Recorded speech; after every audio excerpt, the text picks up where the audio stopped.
Electronic voting machine के हक और मुखालिफत में बयानात का सिलसिला जारी। वज़ीर मुमलिकत फरूख हबीब कहते हैं कि इलेक्शन कमीशन ने अपनी इस्तेदाद पर ही सवालात उठा दिए। जमहूरियत की मजबूती के लिए इंतखाबी इस्लाहत ज़रूरी है। ठप्पा माफिया इलेक्ट्रॉनिक वोटिंग मशीन पर एतराज़ कर रहा है। सुप्रीम कोर्ट ने इलेक्शन में टेक्नोलॉजी इस्तेमाल करने की हिदायत की है। फरूख हबीब का कहना था कि टेक्नोलॉजी की बात आए तो कहते हैं कि एल्फी डाल दी जाएगी। वज़ीर मुमलिकत ने अपोजिशन को धांधली की पैदावार करार दे दिया।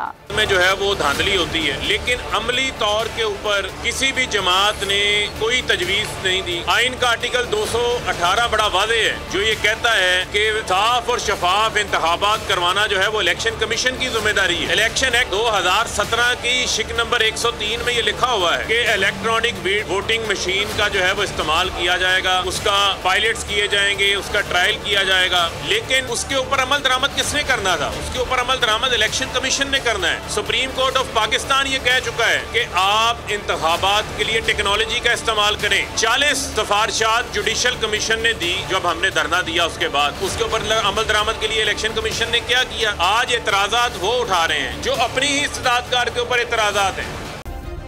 सब्सक्राइब करें और बेल दबाएं ताकि कोई खबर रह न जाए।